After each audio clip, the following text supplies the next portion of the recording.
Hey everyone, happy snow day. So yesterday we expressed great interest in having a in-class activity where we would write an introductory paragraph for our critical craft study together. And I didn't want to leave you hanging on that. I know we drop tomorrow.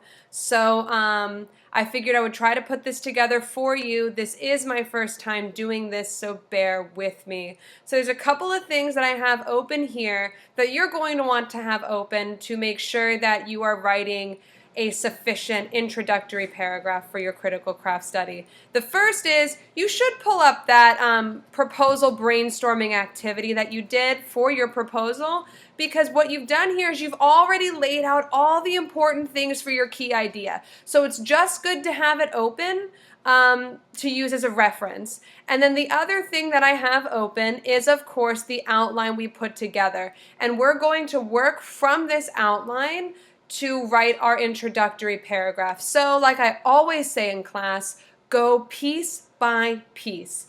So, the first thing we're going to look at is the purpose, which we've talked about 1,000 times when it comes to active reading, and that's the example I'm going to keep working with. So, active reading is the most crucial part of the composition classroom. Composition classroom. All right? It's not pretty, it's not fancy, but the idea is out. And when you start writing your introductory paragraph for any part of your midterm, it doesn't have to be pretty when you first put it down. You just want to get the idea down, and once you have that, you have more to work with. So the purpose of this paper is to argue that active reading is the most crucial part of the composition classroom. Boom, move on. Now we want to move on into the overview of what, why, and how. What is active reading? Why is it important? And how are we going to look at it? So what is active reading? Why is it important? And how are we going to look at it? So the what. What is active reading, right? Active reading is the process of reading not only for comprehension, but for profound understanding and meaningful application. Easy. Again, that's just that definition. What is active reading? Active reading is the process of reading not only for comprehension, but for profound understanding and meaningful application. So again, you just lay out what your key idea is here. All right, and then the why. Why is it important? So let's look back to our outline, right? So why is it important? Let's see. We have some good things here: rhetorical understanding, persuasion. All of those things are important, right? That students have to have. Investigative skills we wrote here. If you're not taught active reading, you don't get meaningful investigative skills. So let's work with that. Investigative skills, rhetorical techniques and understanding, and persuasion and argument. So those are the things that we're kind of looking at here for why active reading is important. So by engaging in active reading, students are developing, again, like we read from our outline, crucial investigative skills as well as rhetorical techniques that are absolutely vital to persuasion and argument. Now maybe you're sitting here rolling your eyes and saying, but Miss Ferrone, how do I pick from my proposal which skills are the ones that I'm going to use to assert my idea? Well, you've already decided that looking at your proposal. You've already laid out what skills you're going to focus on and what techniques you're going to emphasize. Use those here in your introductory paragraph. So again, they can be whichever ones you think you're going to focus on the most, right? Does that make sense? I hope so. Okay. So now we have an issue. How is this an issue, right? How are we going to look at it? Why are we going to look at it? Why is this an issue? Active reading is not sufficiently taught, right? We've said that 1,000 times in class. It's not taught. We say We don't like the PowerPoints, things like that. So I guess how we're going to look at it, how we're going to argue for it, is that active reading is not sufficiently taught at all. So active reading is not sufficiently taught at all. Boom. In fact, I will argue that it is not taught at all. Ooh, that's a little repetitive. That it is not sufficiently taught. In fact, I will argue that it is not sufficiently taught at all. Rather, it is a skill students are expected to just have, right? We've said that before. Your teachers just expect you to know how to annotate and analyze right off the bat. It is a skill students are expected to inherently possess. Good. Excellent. All right. So,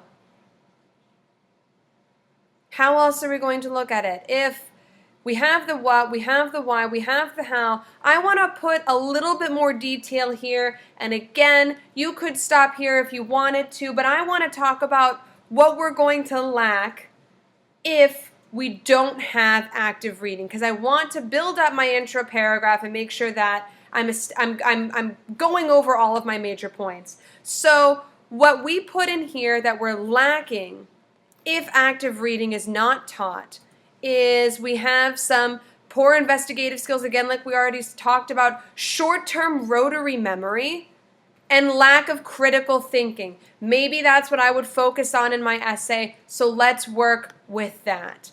Okay, so when students are not taught to read actively, they are at the mercy of a, let's call it a system. That sounds nice and oppressive. A system that encourages rote memorization and lack of critical thinking. Boom, boom, boom. We hit all of our key points there. And if this looks messy, that's okay. We're just, again, getting our ideas out there. It doesn't have to be pretty the first time. So now your thesis. And this isn't a 5-paragraph essay, so what would your major points be for a thesis? Well, look down here. What are the major points we're going to go over in our critical craft study? We're going to go over the reflection. We're going to go over our investigation, our assertion, and our application. So we're going to talk about what we know about this subject personally. We're going to talk about what we're going to use to support our ethos. We've already established the overview of our argument here at the beginning of the intro, so we're going to jump right ahead to the application. So those are the big 3 things that we're going to focus on right here, right? Our experiences, which is that, well, our reflection, right? Our reflection, our sources / ethos, right? We already know the assertion is that it's necessary, so maybe you just want to mention that.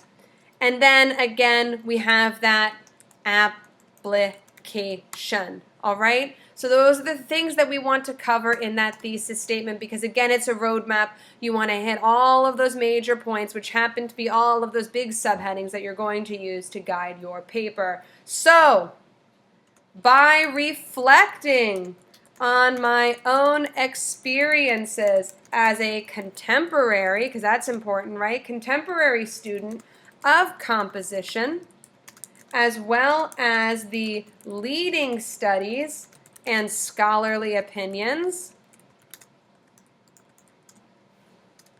of the current field of composition and rhetoric, I will offer necessary suggestions for meaningful change in the composition classroom that yields Y-I-E, yes, look at that, yields a more rewarding instruction and practice of active reading. So again, let's take a look at how we did this. Reflection is the first thing. By reflecting on my own experiences as a contemporary student of composition, that's what you're doing in that first section, as well as the leading study and scholarly opinions of the current field of composition and rhetoric. That's that investigation. You're looking at those sources.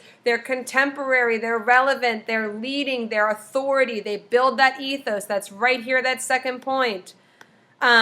You will offer necessary suggestions, right? Because our assertions is that active reading is important, it's crucial, it's vital, it's necessary.